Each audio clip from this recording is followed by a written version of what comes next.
Teman-temanku, Shalom, berjumpa lagi dalam YouTube channel Tanya Aja Pasti Ku Jawab. Berikut ini kita akan menyaksikan sebuah video diskusi agama antara apologet Kristen Edis TV bersama dengan Muslim. Nah, seperti apa diskusinya? Mari saksikan video ini dari awal sampai akhir dan semoga memberikan pencerahan ya. Hanya sebatas gerakan saja. Dan tadi Bang Edis mengatakan bahwa orang semakin belajar Al-Quran akan semakin ngaco. Gini, Bang Edis, pahami dulu Al-Quran, dalami dulu setiap maknanya, tafsirannya, arahnya kemana. Bang Edis akan bisa menemukan keindahan mutiara dalam Al-Quran tersebut. Bang Edisnya juga belum belajar Quran, mau mengomentari Al-Quran. Jadi 13 tahun, Bang. 13 tahun di mana Bang Edis? 13 tahun. Kan sudah saya ceritain tadi, Bang. Masa saya ceritakan lagi? Iya kan? Coba gini ya, yang berdasar aja. pakai Huruf idhal ada berapa? Huruf idhal ada berapa? Kalau belajar Quran. Makanya, Bang, pertanyaan Abang itu faktain apa aja hurufnya. Baik. Ini makanya Muslim seperti ini. Makanya kita nggak nyambung begini. Saya itu ya katanya udah belajar 13 tahun. Sebentar dulu, Bang. Ya udah silakan. Begini ya, saya itu ketika mempelajari Al-Quran pertama kali dulu seperti itu. Nggak boleh kamu baca Qul huwallahu ahad, nggak boleh ahad, harus Qul huwallahu ahad, harus begitu. Loh, saya bilang, tapi saya nggak ngomong karena saya bukan nyegani, kan nggak enak kan. Dalam hati saya begini, loh, saya itu bukan mau belajar qol-qola, bukan mau belajar tajwid, ya, bukan mau belajar tartil, bukan mau belajar bagaimana saya membunyikannya seperti orang Arab, bukan. Karena apa? Karena di dalam iman Islam membaca huruf-huruf itu akan mendapat pahala. Tapi niat saya belajar Al-Quran bukan itu. Niat saya belajar Al-Quran untuk mengerti apa isinya, maknanya. Makanya saya sibuk mencari artinya, bukan sibuk menjadi seperti orang Arab. Dan maknanya itu bisa digapai dengan alatnya, Mbak Edis. Ibarat kata mau mancing, itu harus punya alat dong. Alatnya itu ilmu nahu, mantek, ba'ani, balago, untuk menggali itu. Jadi maknanya itu hanya sebatas makna yang nggak bisa ditafsirkan dengan makna letternya aja gitu, Bang Edis. Baik, saya jawab ya. Saya jawab. Tadi umat muslim mengklaim bahwa Al-Quran hanya bisa dipahami dengan ilmu-ilmu. Ya, dengan mengatakan harus paham 15 cabang ilmu, nahu, sorof, mantik, balago, dan sebagainya. Bang, walaupun abang belajar nahu, sorof, mantik, balago, dan sebagainya, sekarang Bang, kalau kita uji, coba apa arti alif lam mim? Gak ada yang bisa, Bang. Gak ada yang bisa. Makanya saya bilang, itu adalah kebohongan yang terus-menerus didengungkan. Akhirnya semua muslim percaya bahwa untuk memahami Al-Quran harus belajar nahwu sorof. Padahal di dalam Al-Quran apa dikatakan? Jika kamu ragu-ragu tentang apa yang diwahyukan kepada kamu, maka tanyakanlah orang-orang yang membaca kitab sebelum kamu. Suruh nanya, Bang, kepada orang-orang yang membaca kitab sebelum Al-Quran. Ahlul kitab, ya. Iya, sekarang tapi ahlul kitab yang dulu, Bang, yang orisinil. Nah, ini mulai nih. Berubah.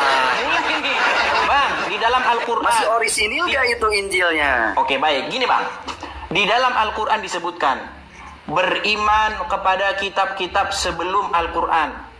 Sebenarnya, tapi apa yang dilakukan? Percaya dengan kitab-kitab, Bang. Iya, tapi apa yang dilakukan oleh umat muslim? Justru umat muslim sekarang malah beriman kepada kitab-kitab sesudah Al-Quran. Makanya sampai sekarang masalah kunut dan tidak kunut nggak beres-beres. Lu, di dalam Al-Quran itu kepada kitab sebelumnya. Tapi kata ulama harus baca kitab ini, syekh ini, kitab ini. Akhirnya apa? Makanya saya bilang, apakah umat muslim membaca kitab sambil koprol? Kan tidak mungkin. Sehingga yang disuruh beriman kepada sebelumnya malah beriman kepada kitab sesudahnya. Justru karena membaca Quran ini, karena di Quran ada tentang cirian Nabi Muhammad gitu ya, ciri-ciri Nabi terakhir yang akan diutus. Dan orang-orang kala itu, ahlul kitab itu tidak menginginkan Nabi terakhir itu dari golongan orang Quraisy ini, orang Arab ini. Maka dirobeklah sebagian lembarannya dan dihilangkan. Makanya oleh sebab itu udah nggak orisinil lagi, Bang Edis. Waduh, ini fitnah yang gini Bang. Gini orang ada di Qurannya. Oh, nggak ada Bang, gini. Di dalam Al-Quran tidak ada ayat yang mengatakan bahwa kitab-kitab terdahulu, Taurat, Zabur, dan Injil, itu dirubah-rubah atau dipalsukan. Tidak ada. Tidak ada, Bang. Justru yang ada di dalam Al-Quran, janganlah kamu berdebat dengan ahli kitab, kecuali dengan cara, nah ini kalau saya mengutip kata Ustadz Nababan, ya dia bilang begini, tidak boleh berdebat dengan ahli kitab dengan cara yang baik. Nggak boleh. Harus dengan cara yang terbaik, kata dia. Al-Quran memerintahkan, jangan kamu berdebat dengan ahli kitab kecuali dengan cara yang paling baik, katanya, yang paling baik.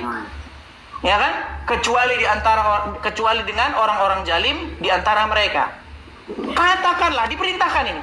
Katakanlah kepada para ahli kitab, kami beriman kepada kamu, kepada yang diturunkan kepada kamu, dan yang kami beriman kepada yang diturunkan kepada kami. Sesungguhnya Tuhan kami dan Tuhan kamu itu satu, dan kepadanya kami berserah diri. Itu kata Al-Quran. Bagaimana mungkin Al-Quran berkata kami beriman kepada yang diturunkan kepada kamu, sementara umat muslim zaman now tahun 2025 malah mengatakan kitab yang diturunkan kepada kamu dipalsukan. Ini makanya saya bilang umat muslim sekarang sudah tidak mau lagi membaca Al-Quran, ya karena memang niatan baca Quran cari pahala, bukan mau cari tahu, Bang. Berat gitu. Maka di sininya letak diwajikannya menuntut ilmu itu, ilmu agama itu gitu, Bang Edis. Karena ada alatnya untuk menggalinya. Loh, sekarang begini, di dalam Al-Quran kalau baca terjemahannya doang tuh gak nyambung, Mbak Edi. Susah orang nangkepnya. Oke, coba kalau terjemahannya salah, mohon dikoreksi, yo. Kalau ini saya senang. Coba buktikan bahwa terjemahannya kurang tepat, begitu, yo. Coba. Seperti gini, Innallaha 'alal arsyistawa, Allah bersemayam di aras. Coba artikan, jelaskan itu. Itu ayat ya, yang kalau bukan masalah itu, Bang. Kalau itu kan masalah internal muslim. Gini, yang dimaksud dalam diskusi lintas iman, ya kan? Karena itu pun perdebatan juga gitu loh. Makanya saya bilang itu ayat-ayat yang mutasyabihat. Ya kan? Apakah Allah di atas arsy-Nya? Apakah Allah menempati ruang? Kan begitu. Itu sampai sekarang belum kelar-kelar itu debat muslim itu. Udah kelar. Belum. Ada ulama yang menakwilnya. Sekarang begini, justru di dalam Al-Quran ayat-ayat yang mutasyabihat itu tidak ada yang mengerti takwilnya. Kok malah ditakwil-takwil seolah-olah tidak percaya kepada Allah. Nah, sekarang begini. Ini salah satu fitnah yang akhirnya dipercaya oleh banyak muslim. Dikatakan begini, bahwa tanda kenabian itu adalah berupa di punggung, ya macam tai lalat atau tompel begitulah. Itu Bang Edis data keterangannya di mana itu? Kan tidak tahu. Oh ya udah sharing aja, jadi Oke, baik. Iya itu gini sebentar ya. Cari dulu. Wah, saya kalau ini masalahnya kita lagi nggak bahas itu, Bang. Enggak, masalahnya saya juga nggak tahu gitu, makanya ingin tahu. Silakan.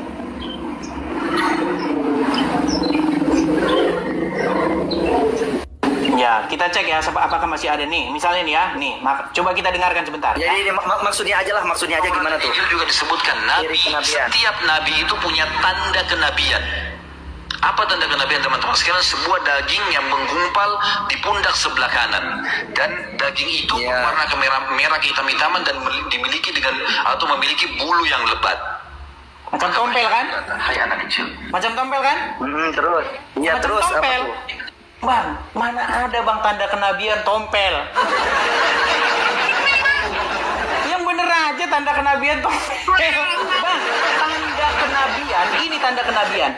Jikalau dia berbicara atas namaku, terjadi. Itu tanda kenabian. Contoh. Saya bilang, besok jam sekian akan ada gempa bumi dan akan ada tsunami dan begini. Kejadian, itu tanda kenabian itu. Tanda kenabian adalah ketika dia bernubuat akan sesuatu, maka perkataan itu terjadi. Itu bang tanda kenabian kok tompel. Mungkin itu lebih ke tanda fisiknya bang. Tapi kan ada yang namanya irhas, tanda-tanda calon nabi itu ada. Dia ada mempunyai keajaiban di luar nalar yang disebut dengan irhas. Tapi gini lah bang, intinya begini. Memang banyak orang itu kan beragama hanya sekedar ikut-ikutan, ya kan. Nah saya ini bang, saya ya berpetuah lah atau menasehati. Ketika saya menghabiskan waktu saya ya mempelajari Bible, mempelajari agama Islam, ya terutama Al-Quran, saya dapati bang bahwa ya saya panggil Anda untuk pergi kepada jalan yang benar. Karena Anda masih tiap hari berkata, tunjukkanlah kami jalan yang lurus. Sementara Yesus berkata, akulah jalan dan kebenaran dan hidup. Yesus firman Tuhan yang turun ke bumi menjadi manusia. Sementara Muhammad bukan firman Allah yang menjadi manusia. Sedangkan Muhammad saja berkata, dia tidak tahu apakah dia masuk surga atau tidak. Betul? Pernah ada satu percakapan antara dua muslim menceramahi siapa itu ahli tafsir Al-Quran di Indonesia, asal Indonesia, Pak Quraish Shihab. Apa kata Quraish Shihab? Tidak benar bahwa Muhammad sudah dijamin masuk surga. Bahkan ada ayat di dalam Al-Quran yang berbunyi bahwa disuruh mengatakan bahwa dia tidak tahu apa yang akan diperbuat terhadap dia. Ya, sebentar bang. Nih, saya bacakan ayat Qur'annya. Kalau saya ngomong harus ada dasarnya bang. Di dalam surat Al-Ahqaf ayat yang ke-9, bisa bang cek. Qul, katakanlah, aku bukanlah rasul yang pertama di antara rasul-rasul, dan aku tidak mengetahui apa yang akan diperbuat terhadapku dan tidak pula terhadapmu. Surat Al-Ahqaf ayat yang ke-9. Muhammad sendiri disuruh ngomong begitu. Dia nggak tahu apa yang akan diperbuat terhadap dirinya dan juga terhadap pengikutnya. Lalu bagaimana mungkin umat muslim mengarang-arang cerita bahwasanya sahabat begini dijamin masuk surga, sahabat ini dijamin masuk surga. Dia Muhammad disuruh ngomong nggak tahu apa yang akan terjadi kepada dirinya. Banyak bodak. Bang, ada anak-anak ini bang. Kita bisa di ban sama tok-tok ini. Iya, makanya mungkin nanti sambung lagi bang ya. Sambung lagi Bang Edis. Oke. Terima kasih bang. Bang Asif anak langit sudah mampir. Terima kasih bang. Besok mampir lagi. Puji Tuhan, kita sudah bersama-sama menyaksikan dan mendengarkan diskusi lintas iman antara Apologet Kristen Edis TV bersama dengan Muslim. Teman-teman, dari diskusi ini kita mendengar bahwasanya Muslim itu diminta untuk beriman kepada kitab-kitab terdahulu. Oleh karena semua kita mengetahui bahwa sesungguhnya Alkitab, Perjanjian Lama maupun Perjanjian Baru adalah kitab yang terdahulu, yang pertama kali ada di muka bumi ini, baru kemudian ada kitab yang lain. Dan di dalam kitab yang lain tersebut diperintahkan untuk mengimani. Nah, di sini di dalam mengimani sesungguhnya tidak hanya sekadar mengatakan percaya, tetapi percaya yang benar berdasarkan Alkitab adalah percaya dengan memahami maksud daripada perkataan ataupun firman Allah, sehingga dengan pemahaman yang baik dan benar kita menaati, kita melakukan akan firman Tuhan agar kita sebagai orang percaya dapat hidup seturut dengan firman Allah. Jadi teman-temanku, jangan sampai ada yang salah pengertian di dalam hal mengimani, yang di dalam pengertian hanya dasar, hanya sebagai percaya tetapi tidak melakukan. Tetapi biarlah setiap kita sebagai orang percaya bisa mempercayai ataupun mengimani oleh karena pemahaman kita akan kebenaran firman Tuhan, sehingga kita bisa menaati, melakukan, menerapkan akan firman Tuhan di dalam kehidupan kita hari lepas hari. Tuhan Yesus memberkati.